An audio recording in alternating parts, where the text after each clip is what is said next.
بسم الله الرحمن الرحيم. الحمد لله رب العالمين، والصلاة والسلام على نبينا محمد وعلى آله وصحبه أجمعين.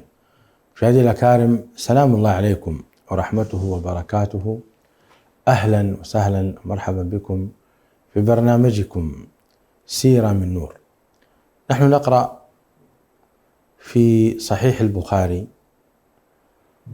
لنستفيد من خلال كتابه في سيرة نبينا محمد صلى الله عليه وسلم طرحا جديدا خلافا لما تعودناه من أن السيرة النبوية تكون في كتب السير كابن هشام وابن إسحاق والروض الأنف وغيره، والحق أن كتب السيرة أيضا موجودة في كتب المجاميع، وقد كررت هذا في الدروس السابقة في فاتحة الدروس السابقة كثيرا.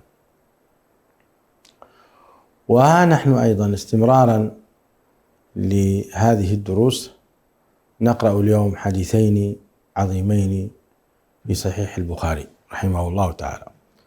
قال الإمام رحمه الله تعالى: حدثنا يعقوب ابن إبراهيم قال حدثنا ابن علية عن عبد العزيز ابن صهيب عن أنس عن النبي صلى الله عليه وسلم، ثم قال: وحدثنا آدم قال حدثنا شعبة عن قتادة عن أنس قال: قال النبي صلى الله عليه وسلم: لا يؤمن أحدكم حتى أكون أحب إليه من والده وولده والناس أجمعين. هذا الحديث العظيم أصل في حب النبي صلى الله عليه وآله وسلم، ولا يحتاج إلى شرح كثير.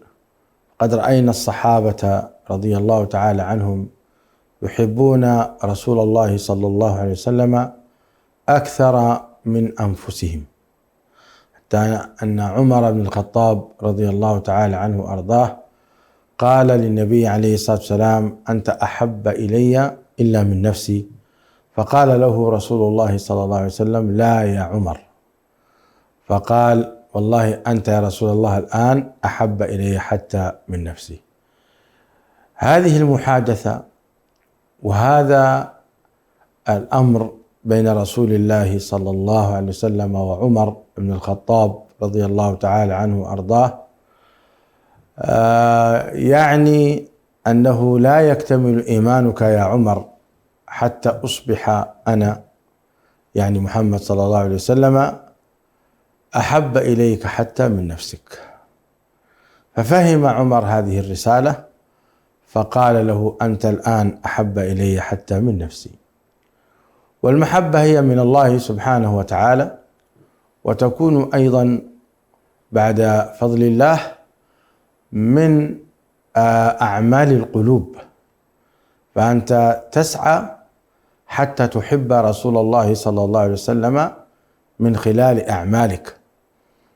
ولا يتصور أن عمر أحب رسول الله صلى الله عليه وسلم في لحظات، وإنما هو فهم أن هذا الحب حب واجب، يجب عليه أن يحب رسول الله صلى الله عليه وسلم، فيقدم كل محاب الله ورسوله عن محاب عمر بن الخطاب رضي الله تعالى عنه وأرضاه، وبهذا يكون قد حقق الإيمان.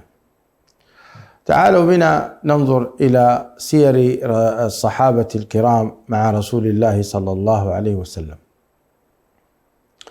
نجدهم في اتباع هديه صلى الله عليه وسلم يتبعونه في كل صغيرة وكبيرة، بل بالغ بعضهم حتى إنه يقضي حاجته في المكان الذي قضى فيه رسول الله صلى الله عليه وسلم حاجته.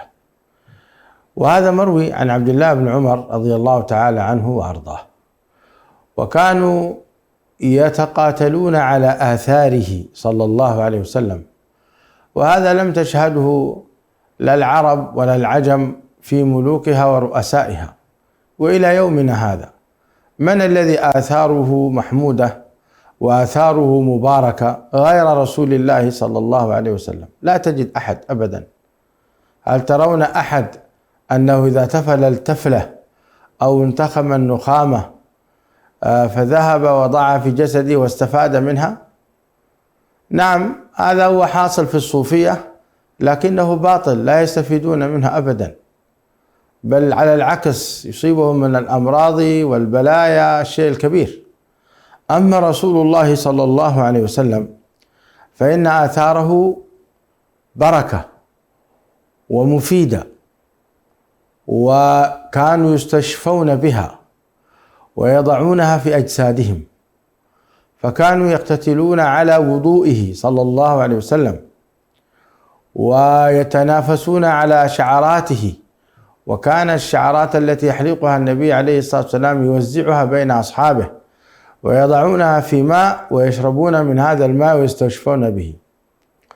وهذه الأحداث تدل على قمة الحب وقمة الاحترام والتقدير لرسول الله صلى الله عليه وسلم، وما كانوا يعبدونه من دون الله، لكن هذا فضل الله يؤتيه من يشاء. كان عليه الصلاة والسلام يأتي على بئر ليس فيها ماء، فإذا بصق فيها نبع فيها الماء بأمر الله سبحانه وتعالى. كل ذلك ليبين أنه رسول من عند الله تبارك وتعالى، وأن مقامه شريف وعالي جدا. مقام النبي عليه الصلاة والسلام إخواني وأخواتي فوق ما تتخيلون، فهو أحب الخلق إلى الله، وهو أحب الرسل إلى الله، بل هو أول أولو العزم من الرسل، وهم 5: نوح وإبراهيم وموسى وعيسى، وفي مقدمتهم نبينا الكريم محمد صلى الله عليه وسلم. وكان الصحابة من شدة حبهم لرسول الله صلى الله عليه وسلم يدافعون عنه بكل ما أوتوا. فلما قامت معركة أحد وقام المشركون يلتفون حول رسول الله صلى الله عليه وسلم ليقتلوه، قال عليه الصلاة والسلام: من يصدهم عنا وله الجنة. فقام الأنصار رضوان الله عليهم وقاتلوا دون رسول الله صلى الله عليه وسلم بين يديه حتى مات 9 منهم رضي الله عنهم وأرضاهم، وكل من قام منهم شخص قتل حتى بلغوا 9 رضي الله عنهم وأرضاهم. وقاتل أبو دجانة سماك بن خرشة دون رسول الله صلى الله عليه وسلم، وهو يقول: نحري دون نحرك. أين هذا اليوم من الرؤساء والحكام؟ من الذي يفدي الحكام والرؤساء بحب عميق يقاتلون دون رؤسائهم؟ لا تجد أبدا. وإن قاتل هؤلاء الجنود والعساكر يقاتلون خوفا أو يقاتلون طمعا، لكن الصحابة كانوا يقاتلون حبا وطلبا لمرضاة الله سبحانه وتعالى، يعرفون مقام رسول الله صلى الله عليه وسلم. انظر واسمع إلى هذه القصة. لما أدمي النبي صلى الله عليه وسلم ودخل في وجنتيه حلقتان من حلقات المغفر، جاء أبو بكر الصديق ليخرج هاتان الحلقتان من وجنتيه صلى الله عليه وسلم، فقال له أبو عبيدة عامر بن الجراح رضي الله تعالى عنه وارضاه: أسألك بالله وبحقي عليك إلا تركتني أنا أخرجها. فذهب إلى هذه الحلقة وعضها بثنيتيه، ثم لما شد سقطت إحدى ثنيتيه رضي الله تعالى عنه وارضاه وأخرج الحلقة، ثم ذهب إلى الوجنة الثانية وأراد أيضا أبو بكر أن يخرجها، فقال له أبو عبيدة: سألتك بالله وبحقي عليك إلا تركتني أن أخرجها. شوف الحرص إلى المبادرة في خدمة النبي صلى الله عليه وسلم، أن هذا شرف عظيم وتاريخ كبير، والحرص على رضوان الله تبارك وتعالى، ألا رضي الله على تلك العظام. فقام أبو عبيدة وأخذ المغفر أو حلقة المغفر أيضا بسنه المتبقية فسحبها فسقطت ثنيته الثانية رضي الله عنه وأرضاه، وكان ذلك في سبيل الله. فكان رضي الله عنه وأرضاه قد سقطت ثناياه من أجل رسول الله صلى الله عليه وسلم. أي حب هذا بالله عليك؟ بالله يعني بلغوا عنا كل المحبين وكل الشعراء وكل الأدباء المسلمين منهم الكافرين. هل هناك حب أعظم من هذا الحب؟ هل هناك منافسة أعظم من هذه المنافسة؟ حتى جعل الله عز وجل من هذه المنافسة في وجه أبو عبيدة رضي الله عنه وأرضاه جمالا عظيما. كان إذا رؤي وابتسم يعني كأنك رأيت شيئا جميلا جدا يأخذ بالقلوب حقيقة. هكذا كان أبو عبيدة رضي الله عنه وأرضاه بعدما سقطت ثناياه، ولم تكن في ذلك الوقت زراعة أسنان ولا عمل جسر، لم تكن هناك مستوصفات ومستشفيات، وإنما كان ذلك كما تعلمون في جاهلية جهلاء وضعف من العلم والطب. المهم بقي أبو عبيدة رضي الله عنه وأرضاه قد سقطت ثناياه بهذا، وكان إذا ابتسم من أجمل الناس. وأيضا كما قلت لكم سماك بن خرش أبو دجانة جعل ظهره يحمي رسول الله صلى الله عليه وسلم، وأخذ المشركون يرمون بالأسهم على ظهره حتى أصبح ظهره كالقنفذ. وقاتلت دون رسول الله صلى الله عليه وسلم نسيبة، وطأطأ طلحة رضي الله عنه وأرضاه ظهره لرسول الله صلى الله عليه وسلم حتى يخرج من الحفرة أو يسعد في أمر ما. فقال النبي صلى الله عليه وسلم أوجب طلحة يا ليتنا كنا معهم حتى نتشرف أيضا بحمل رسول الله صلى الله عليه وسلم على أكتافنا، يا ليتنا كنا معهم حتى نتشرف بالدفاع عن رسول الله صلى الله عليه وسلم قدر المستطاع. كنا والله الله أعلم. على كل حال هذه أماني، والله سبحانه وتعالى لعله أن يكتب لنا ذلك. يا ليتنا كنا معهم. مضت تلك الأيام وكتبت الحسنات لمن كتب وكتبت السيئات على من كتب، وبقي رسول الله صلى الله عليه وسلم يذكر بخير إلى قيام الساعة. ألا من أحبه فقد أحب شيئا عظيما، ومن خالف سنته فقد خسر خسرانا مبينا. هذه هي سيرته العطرة صلى الله عليه وسلم. بل إنك أخي الكريم لما تقرأ في قصة سواد رضي الله عنه وأرضاه وهو واقف في الصف، والنبي عليه الصلاة والسلام يعني يراجع العسكر. طبعا هذا هي كانت سنته صلى الله عليه وسلم، يقاتل مع الصحابة، يلبس لأمته ويأخذ سلاحه وينزل للميدان. هكذا كان النبي صلى الله عليه وسلم، وهكذا أيضا كان العلماء من بعده من الصحابة والتابعين وتابعيهم، كانوا ينزلون ويجاهدون. يا ليت علمائنا في هذا الزمن يتعلمون العسكرية وينزلون أيضا يقاتلون في سبيل الله مع الجيوش الرسمية بعد إذن الدول. طبعا الله المستعان. مشاهدينا الأكارم، فالنبي عليه الصلاة والسلام كان يأتي ويصف الصفوف، فدفع سواد دفعة وقال له استقم يا سواد. فقال سواد رضي الله عنه وأرضاه أوجعتني يا رسول الله، القصاص القصاص. فالصحابة استغربوا من هذا الموقف وقالوا كيف يقول سواد رسول الله صلى الله عليه وسلم هذا الكلام؟ فكشف النبي صلى الله عليه وسلم بطنه وقال اقتص يا سواد.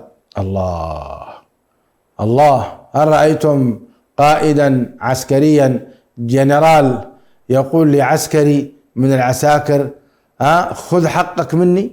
هل سمعتم هذا في زمننا هذا؟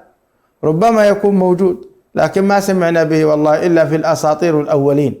لكن هذا نبينا الكريم وهو قائدنا يقول لسواد اقتص، فجاء سواد واقتص، فجاء سواد ليقتص من رسول الله صلى الله عليه وسلم، فقبله واحتضنه وأخذ يبكي، فقال له: ما حملك هذا يا سواد؟